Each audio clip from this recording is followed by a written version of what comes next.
G'day guys, 𝐿𝐴𝐸 back again for another video in our mini-series. So this is the fifth video we're doing, and basically today we're going to cover a very common asked question from customers is lithium batteries. How does it work? You know, what are the safety levels, basically the lifespan of a lithium cell as well, for the investment, so you know how long it's going to last you. So there's quite a few different things that we keep in mind. So this is a nice visual representation of essentially two different scenarios. So on the left-hand side here, if we just consider this is, base it off a red earth tropo battery, a 4.1 kilowatt hour block, we've got a cell here which is 4.1 kilowatt hours with a usable depth of discharge, which is where you see DOD, technical terms, of 80%, which means in fact you've got 3.2 kilowatt hours of usable power inside of that cell. Now, there is a 20% buffer. Some manufacturers do 20, some do 10%. As a safety buffer that you can't discharge all the way down to that 0% capacity, and that's a safety thing for lithium technology. So it's hard, kind of wired into that system or that product. Now, what we're looking at here, if we look on the left-hand side, we'll basically address lifespan of product based on this 80% usable depth of discharge. When you look at the small print on manufacturer's specifications, they'll always indicate a degradation scale or a performance loss over a set amount of cycles on that product. So most lithium batteries out there use the standard testing of 4,000 cycles. And if you look at the red earth technical data, what they're stipulating is if you're discharging and recharging that in a full day cycle, every single day of the week, every year, you're looking at 4,000 cycles at 80% depth of discharge, and you're going to get a 20% efficiency loss through degradation over that period. Now, 4,000 cycles doesn't sound like a lot, but when we actually do the maths on that, it works out to it's like 9.5 years, 10 years. 10 years, on that scale. So at the 10-year point, the product's not going to be unusable. You're just losing 20% of that efficiency, essentially. Now, when we're looking at a different situation here, where we look at another battery that's maybe only using on a daily depth of discharge or a full cycle, 50% of that usable power source, which means we've got 30% that's being unused on an average day, sitting there as a buffer in the system, so you've got more power, like a long-range tank in a four-wheel drive. You'll go further before needing to stop at the servo. Same concept with the batteries. But when you're only using that 50% depth of discharge on a daily basis, we jump up to 7,000 cycles. Now, the degradation scale is going to be the same on that figure, that 20% loss, but that 7,000 cycles pushes it out to 19.5 years from the 10 years with the same loss in performance. And this is the benefit you can see if you add another battery module, basically.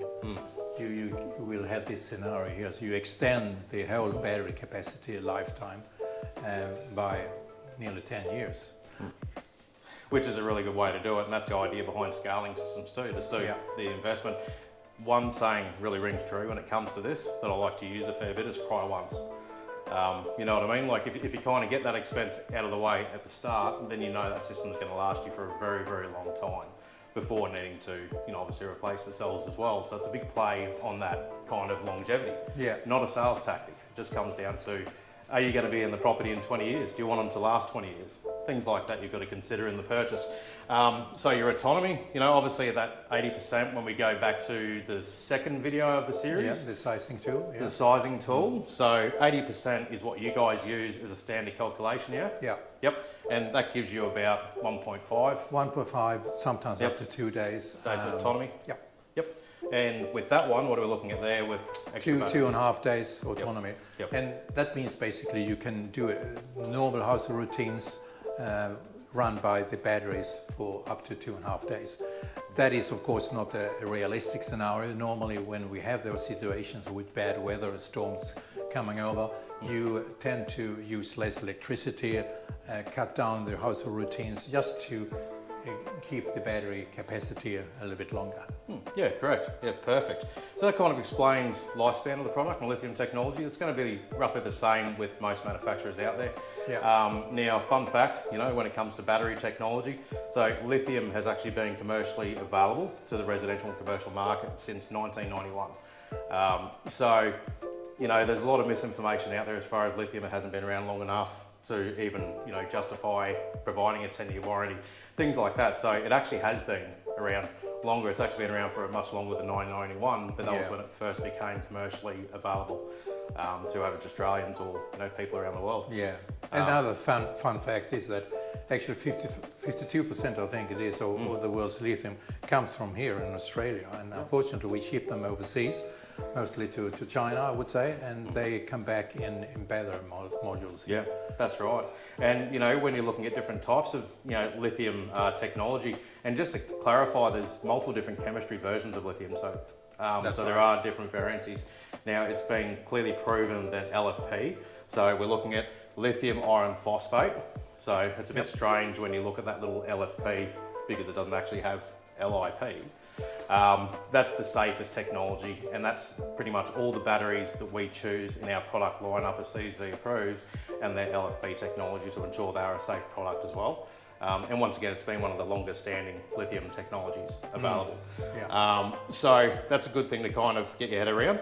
The difference between pricing on your battery systems as opposed to like when we compare quality Australian manufacturers like Red Earth Energy Storage, and there's quite a few out there, MPS, there's a few guys that are actually making really good headway in battery technology in Australia compared to some of the really cheap entry-level lithium technology that isn't as well known on. You might actually have a difference in the efficiency or the charge efficiency, the discharge efficiency, and also the cycle rate on that lithium cell, because you've got different levels of quality control. So even though the Australian guys, majority of them will actually get the cells manufactured overseas and then brought over here, they go for a really tight quality control procedure, and they're actually a higher quality lithium cell that isn't a cell that's been reused and repurposed in a home battery. So there are some big differences there, and you do get what you pay for, like anything. Definitely. Now, safety, the old question, every single customer that we talk to when it comes to lithium batteries, fire. Yeah.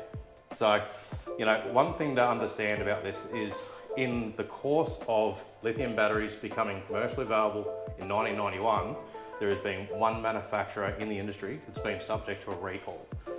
So, when we look at all the different options out there in the marketplace, and some of these companies are massive, they do huge amounts of lithium batteries. The only manufacturer that has been subject to the recall is LG.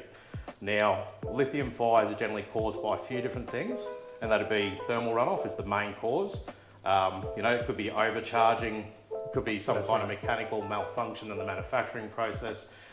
There's quite a few things that can kind of add to it, even high heat, which is why a lot of lithium batteries you can get for your 4 drives don't have certification for under engine bay use, because it's quite a high heat environment, aside from Invicta. Invicta actually have an engine bay lithium start battery that's approved for use. So there's a few things there to keep in mind. But when we're looking at the actual system as far as its control measure, can you explain how the battery systems are managed in the solutions that we offer? Yeah. All right. He's not going to explain it though. No, I'm not going to explain. Sorry, mate. We've been doing this all morning. That was to me. Yeah, I was directing it, but I'll step in. So there's 2 levels of protection on the battery system. So you've got the inverter charger control level, which oversees the whole battery bank. And then on the batteries that we provide in our range, they've got over circuit protection, which is like a RCBO or a safety switch per battery.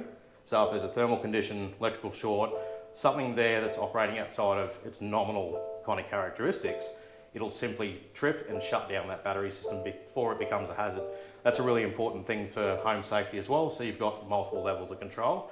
Red Earth batteries are a little bit different to a lot of other competitors. They actually have a built-in battery management system or a BMU per battery. So they've got multiple levels of protection through that cell. So it's 100% safe. You've got more worry about your petrol car catching on fire than a lithium battery. So I think we've kind of addressed that, hopefully. Yeah. But yeah. Well explained. Anything you'd like to add to that? No. No? Okay, I think we're covered. All right, we'll go on to the next video. The next one in the mini-series is going to be panel technology. Panel, yep. Explaining what you're looking at, picking the right panel, efficiencies and performance. So, all right, we'll get on to the next one. We'll see you around. See you soon.